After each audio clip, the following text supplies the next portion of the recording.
Bagaimana kabarnya anak-anak hari ini? Mudah-mudahan semuanya dalam keadaan sehat ya. Anak-anak, Bapak ingatkan kembali tentang 3M. Yang pertama, mencuci tangan, memakai masker, menjaga jarak. Semoga kita selalu dalam lindungan Allah Subhanahu wa Ta'ala. Sebelum belajar, marilah kita berdoa terlebih dahulu ya. Bismillahirrahmanirrahim. Rabbi zidni ilman warzuqni fahman. Amin ya Allah ya Rabbal alamin.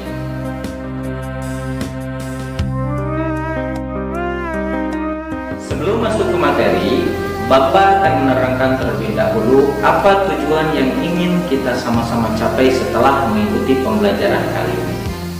Yang pertama, melalui pembelajaran jarak jauh menggunakan video pembelajaran, aplikasi WhatsApp, dan bantuan modul pembelajaran, peserta didik dapat meyakini keimanan wali Allah kepada Allah Subhanahu wa Ta'ala. Yang kedua, melalui pembelajaran jarak jauh menggunakan video pembelajaran, aplikasi WhatsApp, dan bantuan modul pembelajaran, peserta didik dapat memahami kisah-kisah keteladanan Wali Songo.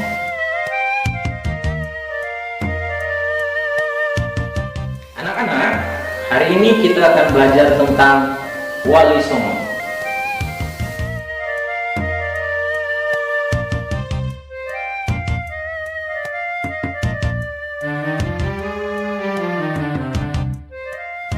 Anak-anak, apa yang kalian ketahui tentang Wali Allah?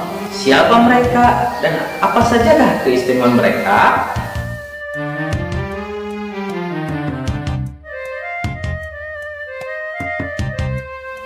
Wali Allah adalah orang-orang yang beriman dan bertakwa. Di samping melakukan hal yang wajib, para wali Allah juga melakukan hal-hal yang sunnah, serta menjauhi hal-hal yang makruh, yang tercantum dalam Quran Surat Yunus ayat 62-63. Ala inna awliya Allah la khaufun alaihim wa la hum yahzanun. Yang artinya, ingatlah, wali-wali Allah itu tidak ada rasa takut pada mereka dan mereka tidak bersedih hati. Alladzina amanu wa kanu yattaqun, yaitu orang-orang yang beriman dan senantiasa bertakwa.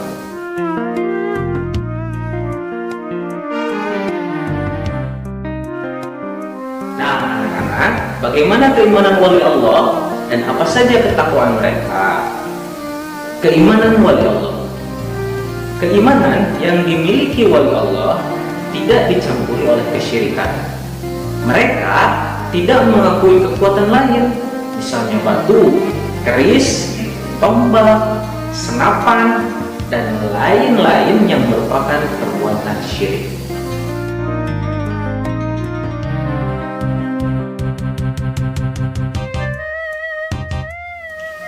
Ketakwaan wali Allah. Keimanan para wali Allah tidak sekedar pengakuan saja, tetapi keimanan mereka menghasilkan ketakwaan. Mereka melakukan apa saja yang diperintahkan oleh Allah dan menjauhi apa yang dilarangnya.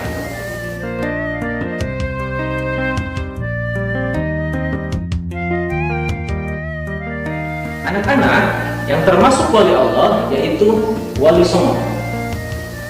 Apa itu Wali Songo?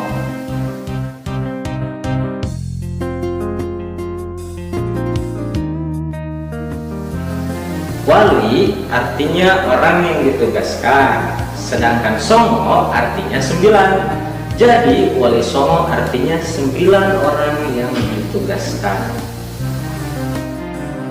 Nah, anak-anak, siapa saja Wali Songo itu?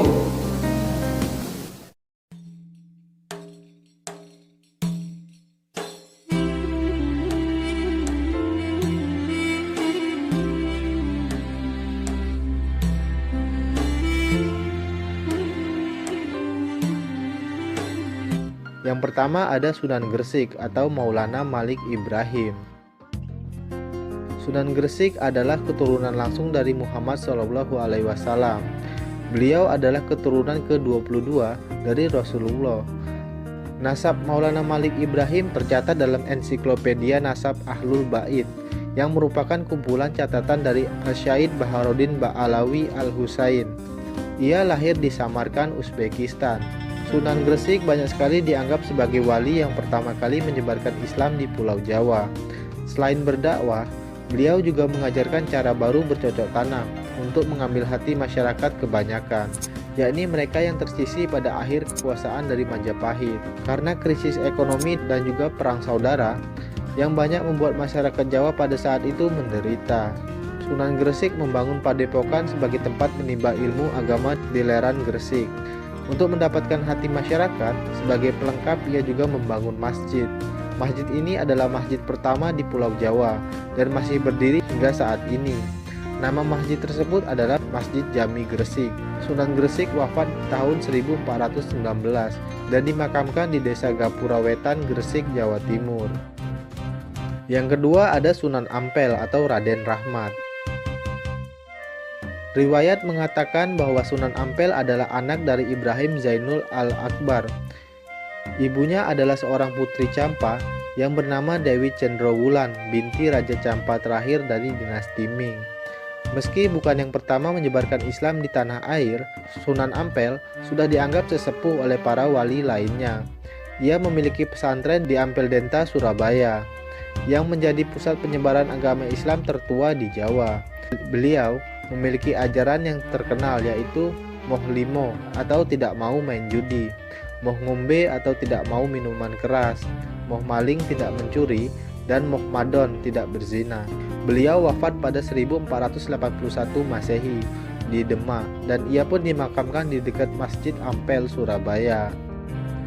Yang ketiga ada Sunan Bonang atau Maulana Mahdun Ibrahim. Sunan Bonang adalah putra dari Sunan Ampel dan Nyai Ageng Manila.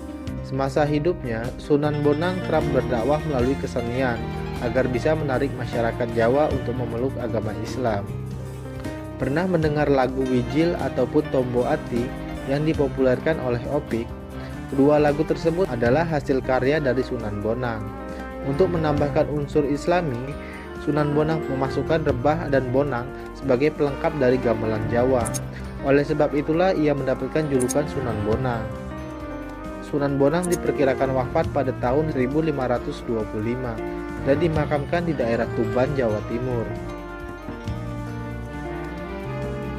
Yang keempat ada Sunan Derajat atau Raden Kasim.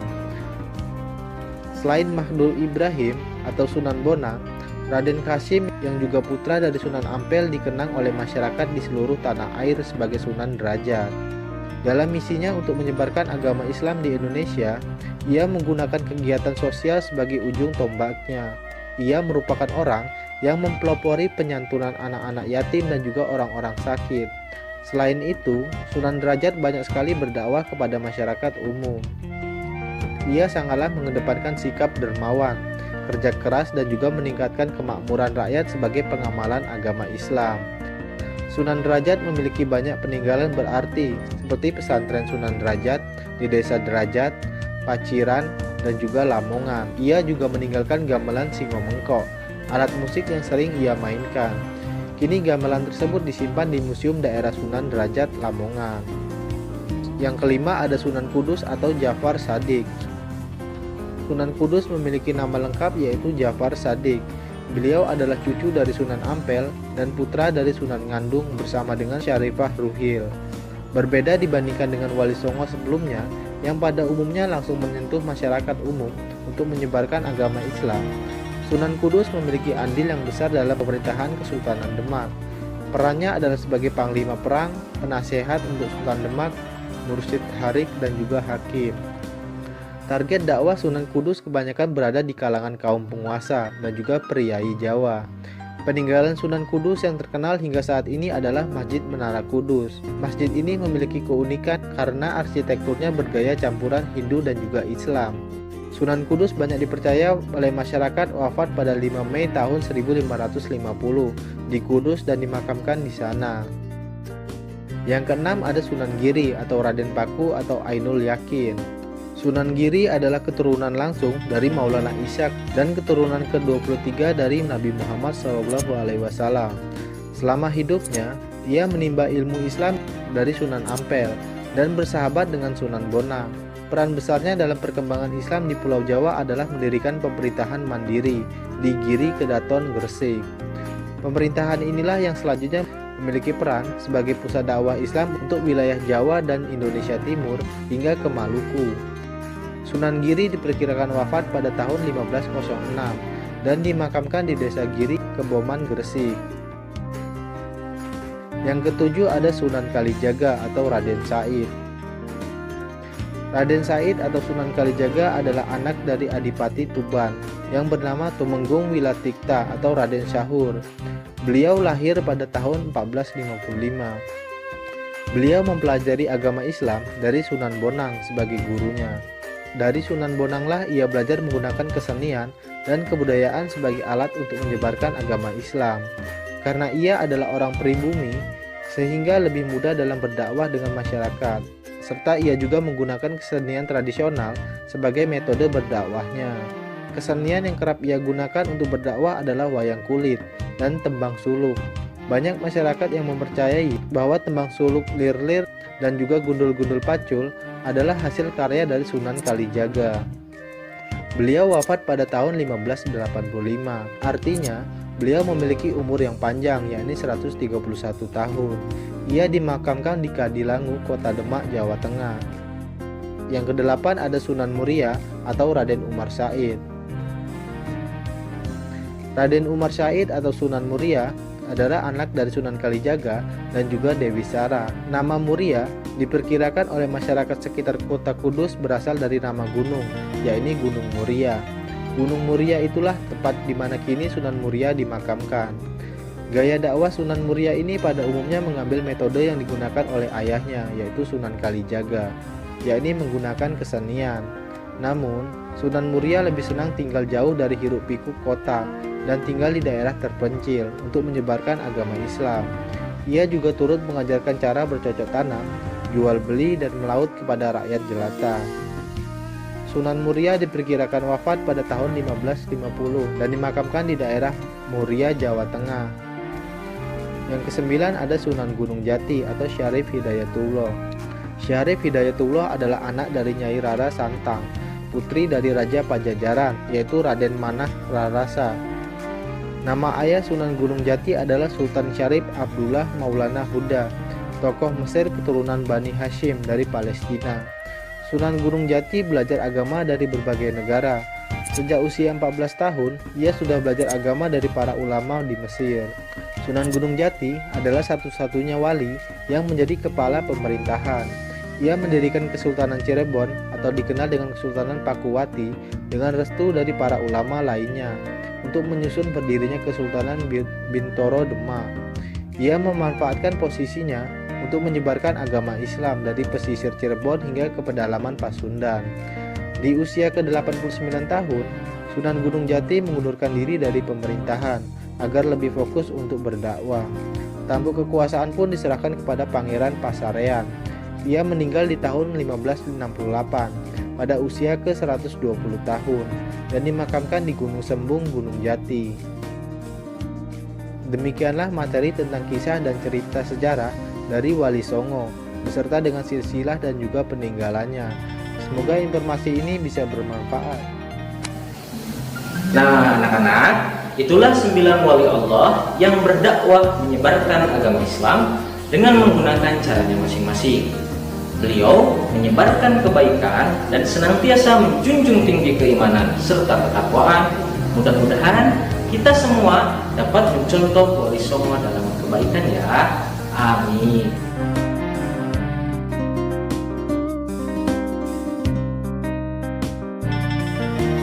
Baik anak-anak, sebelum pembelajaran hari ini kita akhiri, Bapak ingatkan kembali ya untuk mengisi latihan-latihan pada kolom Ayo Berlatih yang ada di buku modul PAI masing-masing ya. Semangat semuanya!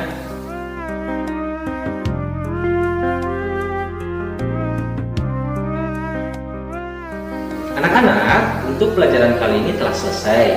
Mudah-mudahan anak-anak sekalian bisa mengambil manfaat dan menerapkannya di kehidupan sehari-hari. Sebelum berakhir, mari kita sama-sama tutup dengan doa kifaratul majlis. Subhanakallahumma wa bihamdika asyhadu an la ilaha illa anta astaghfiruka wa atubu ilaik. Assalamualaikum warahmatullahi wabarakatuh.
Assalamualaikum warahmatullahi wabarakatuh. Bagaimana kabarnya? Wali artinya orang yang ditugaskan, sedangkan songo artinya 9. Jadi wali songo artinya 9 wali. Belum pelajaran Bapak Ahli, sebelum